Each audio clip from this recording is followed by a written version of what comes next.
Lembra que eu disse que vocês fizessem uma leitura de antecipação da página 146 até a 174? Porque eu quis fazer com vocês uma revisão sobre a crise dos refugiados no continente, para a gente analisar um pouco os termos chamados de xenofobia e nacionalismo exacerbado. Essas questões, ao longo dos anos, sempre fizeram parte da problemática da Europa, ou seja, os vizinhos que adentram em território de outros vizinhos. E assim provoca, aquele conflito de civilizações. A crise dos refugiados, ela é histórica, porque sempre quando há guerra, sempre quando há pestes, como a peste negra, que afetou a Europa, a gripe espanhola e entre outros, as populações tendem a sair dos seus locais de origem à procura de estabilidade, de segurança e de prosperidade. Ao analisar esses fatores, é importante que você fixe bem em sua mente que esse processo migratório ele é desde os primórdios da humanidade. As condições climáticas, a procura de lugares férteis, fazem com que as pessoas se deslocassem de seu lugar de origem para outros. Isso no caso quando ele passou a ser fixo, porque quando eram nômades eram normais essas migrações. Mas a partir do momento que o homem se tornou fixo, que definiu fronteiras, as línguas elas foram sendo ampliadas, as línguas passaram a ser um fator de posição daquele grupo. Por exemplo, por que o Rio Grande do Sul, para você entender isso, e o pessoal do Pará são brasileiros, Existem alguns fatores comuns que fazem com que essa nação tenha várias nações dentro, com várias características, mas alguma coisa que nos une. Por exemplo, o gaúcho lá do Rio Grande do Sul, lá com o pessoal lá de cima, da região norte, tem a língua portuguesa como a base. Então, muitas dessas línguas, elas fazem com que esses povos, eles tenham uma característica comum. Por exemplo, os curdos, apesar de ser uma nação sem país, que era para ser criada após a Segunda Guerra Mundial ou após a Primeira, o Kurdistão, não foi criada. Aí o que aconteceu? Ficou uma nação com uma língua e sem país. E a crise dos refugiados, ela se ampliou mais ainda devido à guerra da Síria. Então, os bombardeios, grupos religiosos combatendo o ISIS, que é o Estado Islâmico, apoiados por bases terroristas, bases do governo apoiado pelos russos, rebeldes apoiados pelos Estados Unidos, provocou um dos maiores genocídios já registrados em nossa era. Então, a Síria, ela tem uma problemática de não resolução e o país está todo deteriorado. O que sobrou para a população foi sair de seu local de origem para a procura de estabilidade em outro local. A origem das pessoas solicitando refúgio na União Europeia é gigante, porque a União Europeia ela oferece condições que muitos países não têm. Para você ter uma noção, os países mais ricos e modernos do mundo estão na Europa, uma grande parte deles, tirando ali Austrália, Nova Zelândia, Estados Unidos e Canadá. Para você analisar essa complexidade, ou seja, a complexidade do assunto, se eu hoje fosse pedir refúgio, é claro que eu queria ir para a Europa, ou o Canadá, eu não queria ir para a Bolívia, eu não queria ir para o Iraque, eu não queria ir para o Egito. Por exemplo, eu não queria ir para a Turquia, eu queria ir para um país que tem estabilidade, um país moderno, um país que a mão de obra recebe-se bem e assim por diante. Observe só que de 2014 esse quadro aqui ele foi ampliando. Quem são? Os sírios, os afegães, o pessoal do Kosovo, da Eritreia, da Sérvia, do Paquistão, do Iraque, do Irã, da Nigéria e da Rússia. Muitos desses refugiados aqui, por exemplo, como a Rússia, são perseguidos políticos. Na Nigéria, as guerras religiosas também, o Boko Haram matando pessoas. No Irã também, quem não concorda com a ditadura dos ayatolás, eles tendem a sair do país. No Iraque, a guerra que se estendeu por muitos anos fizeram com que pessoas saíssem do seu país de origem, principalmente os cristãos, quando o Estado Islâmico tomou parte do território iraquiano. No Paquistão também, os conflitos existentes religiosos fizeram com que muitos saíssem. Na Sérvia, com a desintegração da Grande Sérvia, que originou-se vários países, assim como Kosovo e entre outros, esses povos, eles se deslocaram de seu local de origem para outros. Aí o que gerou na população local? A xenofobia. Né? A xenofobia, o ódio a estrangeiro, porque a gente tem que acabar convivendo com aquela cultura que não corresponde com a nossa. Para você ter uma noção, vou contar uma coisa aqui a vocês. Para nós brasileiros é comum você estar apertado lá num tronco de árvore e fazer xixi. Ou numa esquina ali e fazer xixi. Eu não faço isso não, viu, pessoal? Mas se você observar as festanças, os carnavais, por exemplo, ali na Sri Lanka, tem aqueles becos ali que eles fedem, né? A população apertada faz isso, não se tem aquela preocupação. Quando tem esses shows gigantes, Lollapalooza, no Brasil é diferente. Por exemplo, o Rock in Rio, né? Mas na Europa se dão kits para você fazer suas necessidades fisiológicas. E se respeita corretamente. Lá não, a turma faz uma rodinha aqui no carnaval, feito eu já vi, isso no Recife, e urinaram no chão, e eles fazem todas as necessidades ali de acordo com o momento. Faz parte também de um processo cultural. Analisa só.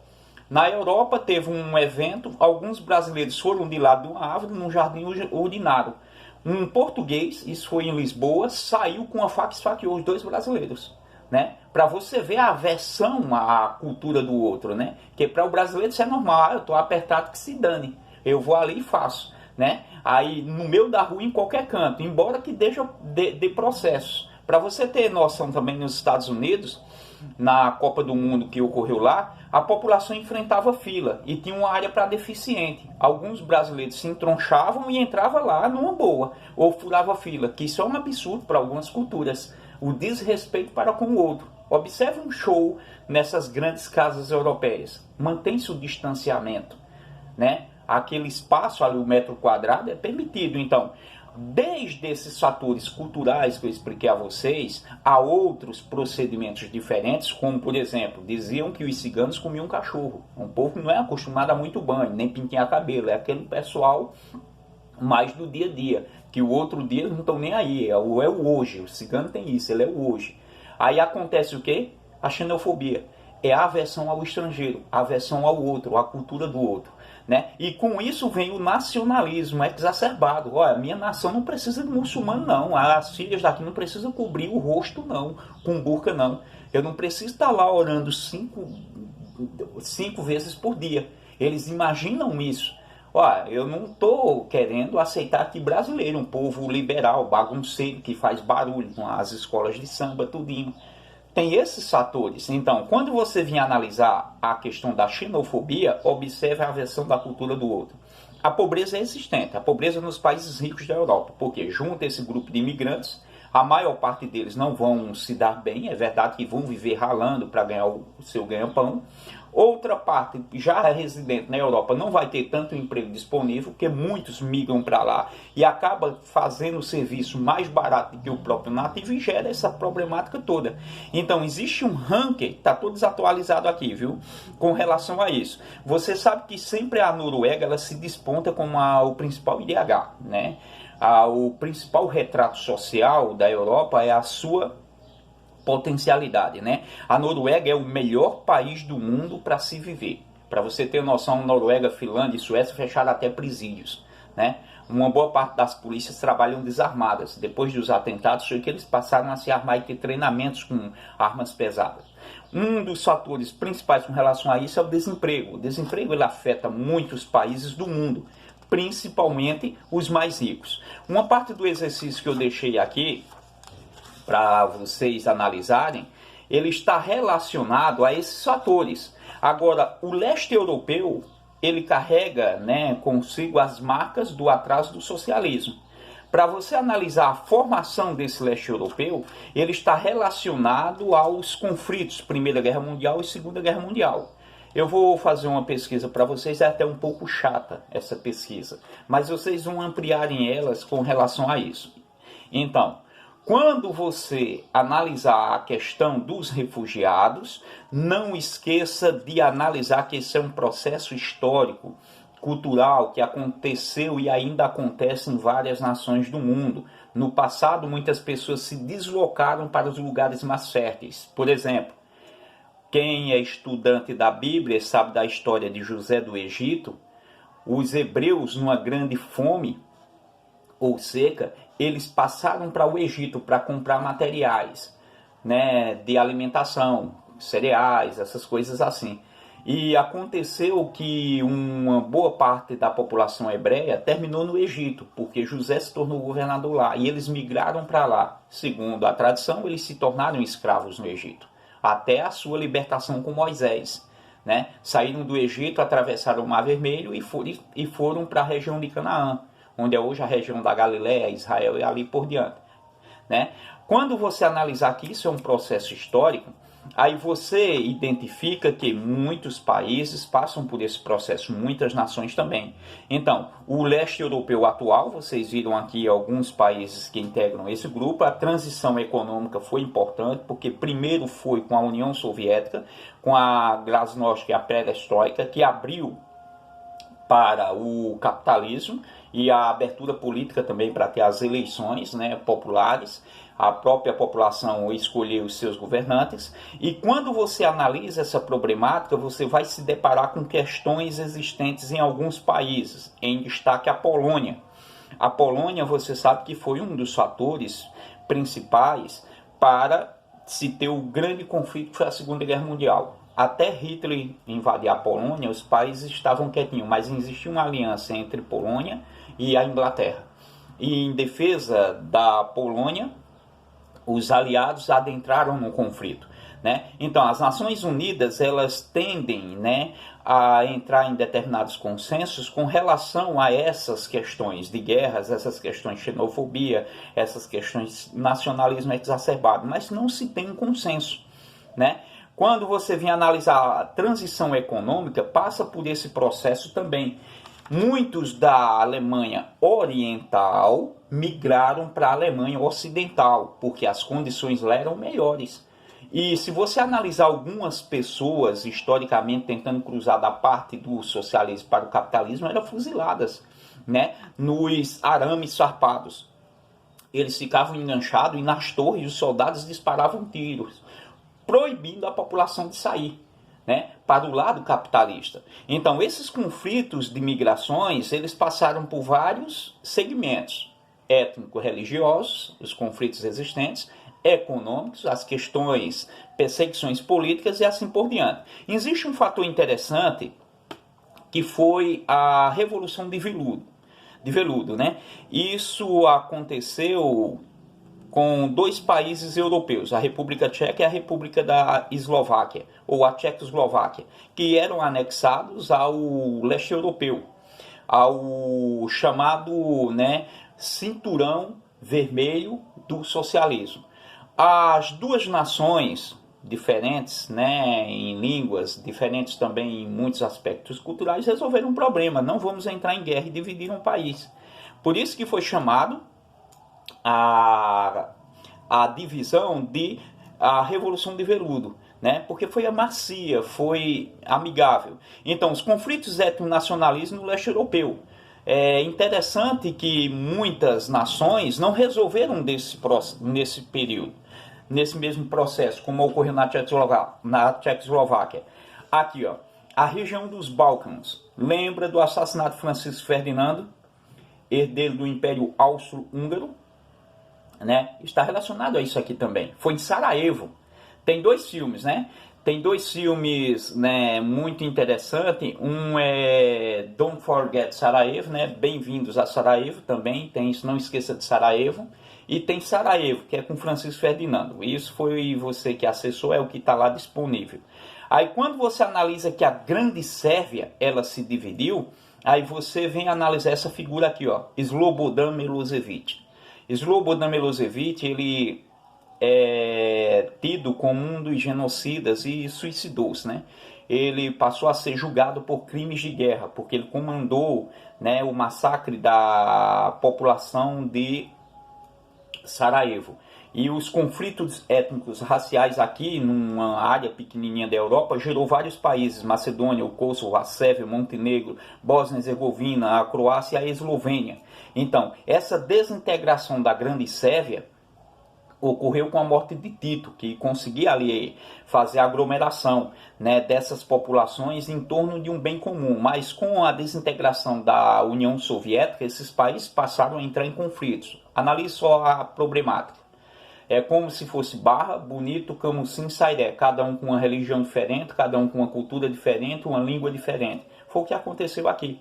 E era impossível de dominar a questão de não divisão, era a divisão. Assim por se dizer, quando desintegrou-se a União Soviética, esses países passaram a exercer o seu direito de soberania e exercer o seu direito de se tornar livre. Mas Slobodan Milošević, né, tentando manter a Grande Sérvia, provocou massacres, né, estarrecedores em pleno século XXI na Europa, né, o berço da civilização moderna.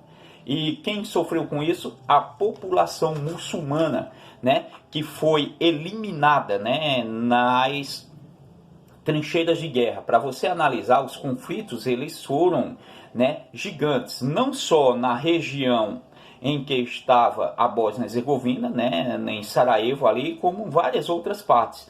Se você analisar a foto aqui, ó, de Sarajevo, tá vendo? Final do conflito, a cidade, uma das mais bonitas da Europa, elas ficaram, né, assim, horrendas. E muitos cemitérios foram feitos, né, nesse período ao redor da cidade, porque a cidade é montanhosa e elas ficaram, né, a população ficaram exposta. E o exército dominado por Slobodan Milošević provocou ali o maior massacre. Quem saísse de casa atiravam. E eles tinham o costume de atirar na perna, e quem fosse socorrer atirando ia fazendo um amontoado de pessoas. Comentam-se que aqui pessoas entrincheiradas, que sem sair de casa, morreram até de fome, comiam ratos, essas coisas assim. E esse cerco a Sarajevo provocou esse massacre gigantesco, que foi o filme que eu sugeri para vocês, né? Então, observe só que os fluxos migratórios da Europa, eles tendem a ir para os países mais ricos, França, Suíça, né? Alemanha, o Reino Unido, não só é da região africana, como também do Oriente Médio, da região da Finlândia, para os países mais, né, modernos ali, do lado finlandês, e também de outras áreas, né, do continente africano. Ao analisar isso aqui, alguns países fecharam suas fronteiras literalmente, porque muitas passagens, né, dessa região aqui do Oriente Médio adentram nesses países aqui, como a Hungria, como a Eslovênia, a Sérvia e assim por diante. Então, os fluxos migratórios do leste europeu também foram gigantes, né? Muitos países aqui que não tinham a mesma condição desses países do chamado bloco capitalista, né, passaram a receber um grande fluxo migratório daqueles países comunistas. E essa problemática, ela gerou o quê? Xenofobia, o ódio a outra nação, a outra cultura e o nacionalismo exacerbado. Não é isso? Então, pessoal, a redistribuição dessa população ficou difícil para ser organizada, né? Inclusive o Brasil até recebeu vários povos dessas regiões envolvidos, né, nesses conflitos políticos, étnicos e religiosos. Então, esse conteúdo dessa leitura, vocês vão responder um exercício fazendo a correspondência bionívoca. O que é isso? Tem lá falando de determinado assunto, você vem aqui, ó, folheia aqui no livro e vai conferindo. Isso é correspondência bionívoca, para não responder aleatoriamente, tá ok? Foi um vídeo um pouco longo, porque esse assunto aqui é gigante, são vários anos, né, de conflitos, resumido em poucas páginas, né? Você vai analisar aí questões de nacionalismo, questões de governos, questões relacionadas à Grande Sérvia, aos Balcãs, esses conflitos existentes no leste europeu, para responder aquele exercício. Qualquer dúvida, qualquer indagação, o professor está à disposição, até 10 e-mails. Só, professor, e essa questão, eu estou com dúvida nessa. Olha aqui, ó, professor, como é que eu faço essa outra? E assim por diante, tá bom? É um vídeo um pouco longo, é a minha conversa desse assunto aqui, na minha logística, do meu ponto de vista, e você fazendo a leitura também tem outro ponto de vista. Não esqueça desse nome, Slobodan Milosevic, né? Um dos genocidas da nossa era.